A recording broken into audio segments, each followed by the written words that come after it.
Greetings, friends. This is the incident of 10th April, 1912. RMS Titanic, world's largest and most luxurious ship in its time. It set out on its first voyage. It was traveling from Southampton, England to New York. All kinds of people were aboard, renowned industrialists and actors as well as immigrants who were on their way to America in search of a better life. It was being commanded by the 62-year-old senior captain Edward John Smith. There was a lot of excitement regarding this ship in the passengers, public, and the media. It was not only the world's largest ship, around 269 meters in length and more than 53 meters high. The luxury on this ship was awe-inspiring. In those times, it cost $7.5 million to build the ship, which, if you take inflation into account, is equal to $400 million today. The facilities and decorations inside the ship could even leave a five-star hotel behind stained glass mirrors, ornate wood paneling, 2 grand staircases, heated swimming pool, a Turkish bath, an electric bath, a gym, a squash court, 4 restaurants, 2 barber shops, and a library as well. Moreover, the kind of safety features that were used to build the Titanic, this ship was believed to be unsinkable. It was a ship that could never sink. It was that safe.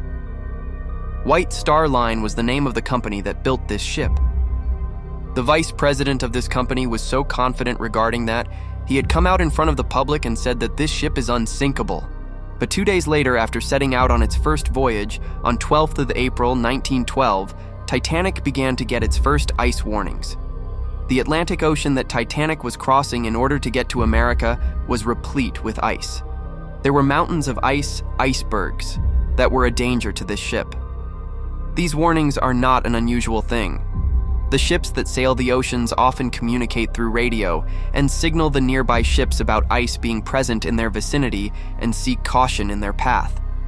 After getting these warnings, Titanic changed its course twice to avoid danger, but it did not reduce its speed. It continued its journey towards its destination at a speed of 21.5 knots, which is equal 40 km/h. 2 days later, on 14th of April 1912, there were 7 more ice warnings, but Captain Smith and his crew ignored these warnings. They did not slow the speed of Titanic. Slowly, the day draws to a close, the sun sets, and the temperature sinks. The notable thing about the night of 14th April was that the moon was not visible. Without the moon, there was no moonlight, and the visibility was low on this night. There was a crow's nest on the ship, a small platform at a height which could be called a lookout point. Someone is made to sit atop it so that they can keep watch on the track of the ship to look out for traffic or obstructions. The person sitting here has to face very low temperatures. The cold winds were blowing at a very fast pace. Moreover, it was nighttime. The cold winds make the eyes tear up, which makes it difficult to see. At 11:39 p.m., a man named Frederick Fleet was atop the crow's nest. Suddenly, he saw before himself a huge iceberg. He rang the bell thrice quickly so that the people below could be alerted, then picked up the phone and called the officers on the bridge. He screams that there was an iceberg in front of them and that the ship should be steered immediately. First Officer William heard this message and signaled the engine room that the ship should be steered in the left direction. But unfortunately, it was too late. Just 1 minute later, at 11:40 p.m., the ship crashed into the iceberg. The Titanic was a new breed of luxury life. Titanic left port of Southampton, England. Among the passengers were many of the wealthy and influential. The band plays, the gay tunes, and American red time dancers. The time was 11:40. The iceberg grazed the right side of the ship, and all of a sudden she lifted up quickly. This iceberg was not a small one. It was 400 feet in length, as big as a football field, and was so high that it was matching the crow's nest in height. Scientists estimate that the iceberg weighed as much 1.5 million tons. Titanic's front right side collided with the iceberg, specifically near the bow. Now, what is the bow? You can see in this picture that the part right at the front is the bow. The part above the bow is called the stern, and the protruded part below is called the keel. For around 10 seconds, the ship grazed against the iceberg and a huge dent was formed. Due to this, small holes formed in the main body of the ship. You might wonder how that is possible. How can a piece of ice tear through metal? If you use the ice in your fridge, then yes, it won't cut through metal. But keep in mind the weight of a mountain of ice. It is true that even wood cannot cut through metal, but even then your metal car can crash into a tree and get deformed completely. Similarly, since the iceberg was so big and heavy, it caused massive damage to Titanic. A few seconds after collision, the ship's captain, Smith, and architect Thomas Andrews arrived at the site to see how much damage had the ship incurred due to the impact. When they saw, they realized that the ship would sink. They were completely shocked upon seeing this. They thought that this ship was unsinkable. At the beginning of the video, I'd mentioned that this ship was considered unsinkable, owing to impressive safety features. There were two main safety features which led to this belief. First, this ship had a double-bottom hull. The main body of the ship is called a hull. A double-bottomed hull would mean 2 layers. Even if the layer below got damaged, the second layer could save the ship. Second, the hull of the ship was divided into 16 separate watertight compartments. Even if 4 out of 16 compartments were filled with water, the ship would still sail. It would make no difference to the ship. But the impact created by the iceberg was on the side of the ship. The double-bottom hull proved to be of no use. The sides only had 1 single layer.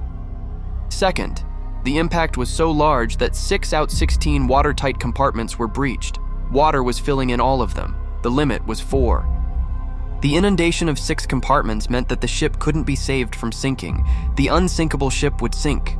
20 minutes after collision, at 12:00 a.m., Captain Smith ordered his crew to send a distress call over radio.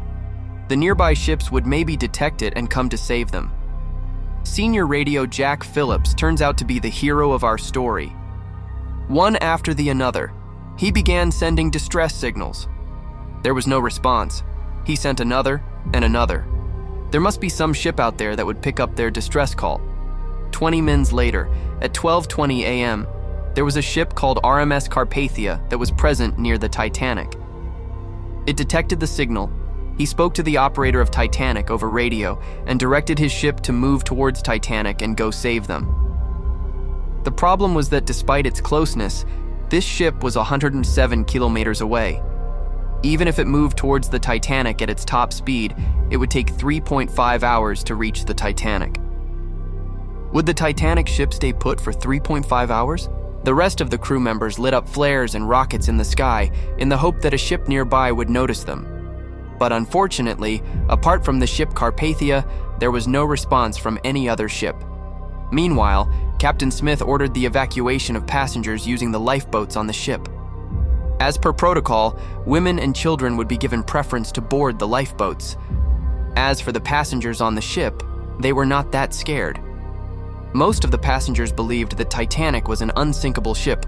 There's no need for worry. After all, the company that put out ads claimed this again and again. So yes, they might have hit an iceberg, but the ship wouldn't sink. For this reason, the first lifeboat that went down had a capacity of 65 people, but only 28 went. Half the lifeboat remained empty as it was lowered. With the passage of time, compartments began to be filled with water one after the other. The ship began to tilt. Gradually, the passengers realized that the ship could indeed sink. When this realization dawned, there was chaos and people began to run around in panic. By 1 in the night, so much water had filled the compartments in the front that the bow of the ship had gone underwater. Due to this, the rear part of Titanic surfaced out of the water. The propellers at the back surfaced out of the water. When the ship tilted to this degree, pandemonium reigned. People began to fight with one another for a seat in the lifeboat. The problem was there was a scarcity of lifeboats on the ship. There were only 20 lifeboats, which could accommodate only 1,200 people approximately, but there were around 2,200 aboard the ship. At 2:05 a.m., the last lifeboat was lowered from the Titanic, but 1,500 people were still on board. In this chaos, some people tried snatching their place in the lifeboats, but some people had accepted their fate and stayed back in the ship. The end was chaotic. Everybody was crying, praying, trying to get into the few lifeboats that were left. Oh, it was pretty sad at the end. As per eyewitnesses, the ship broke into 2 halves at around 2:20 and then slowly began to sink. It did not take even 3 hours for the unsinkable ship to sink. Of 1,500 people aboard the ship, either drowned with the ship or the ones that knew how to swim were killed by hypothermia. The temperature of the water was 2 degrees Celsius. If you fall into the water at this temperature, you'd die within minutes due to hypothermia. It is said that the captain of Titanic, Edward Smith, stayed at the wheel until the end and drowned with the ship. Some even believe that he committed suicide by killing himself. The ship RMS Carpathia, that had set out to save the Titanic, reached this location around 3:30 or 4 a.m. to save the people on the ship, but it was 1 hour late. After the disaster of the Titanic, questions were raised, many controversies took birth, investigations were conducted, and some unknown facts surfaced that shocked everyone. How would it feel if I say that there was another ship 37 kilometers away from Titanic that night, which could make it in time to save the passengers of the Titanic? It is true. The ship was SS Californian. 1 hour before the Titanic hit the iceberg, the last iceberg warning was issued by SS Californian. They had warned, watch out, there are a lot of icebergs in the ocean here. After that, at 11:15, the radio operator on the Californian ship had switched off the radio. The Californian ship had stopped for the night and was not moving ahead, keeping the danger in mind. Since the ship had stopped for the night and the radio was off, it did not receive the distress signal. The ship was so close to the Titanic that the passengers on the deck of the Titanic could see the ship on the horizon.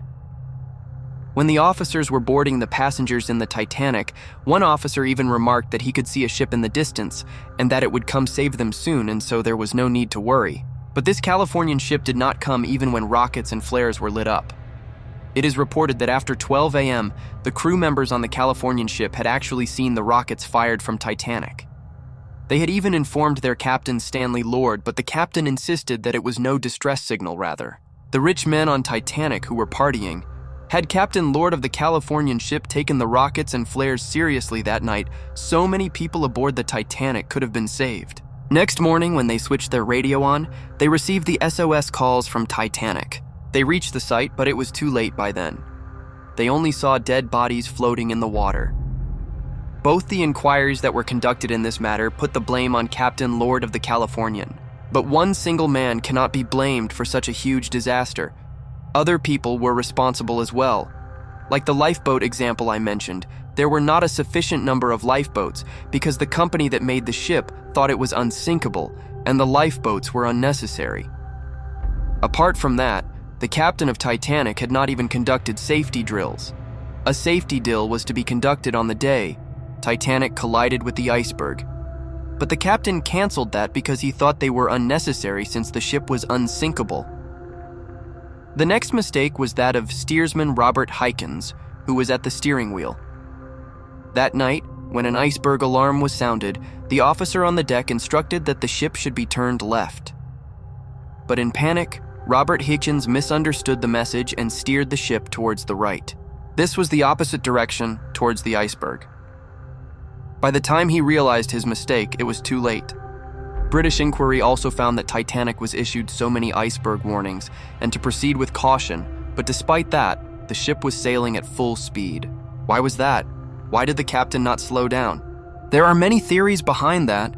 A popular theory suggests that Joseph Bruce, the chairman and managing director of White Star Line, the company that manufactured the Titanic, influenced Captain Smith and pressured him that the speed of the ship be maintained.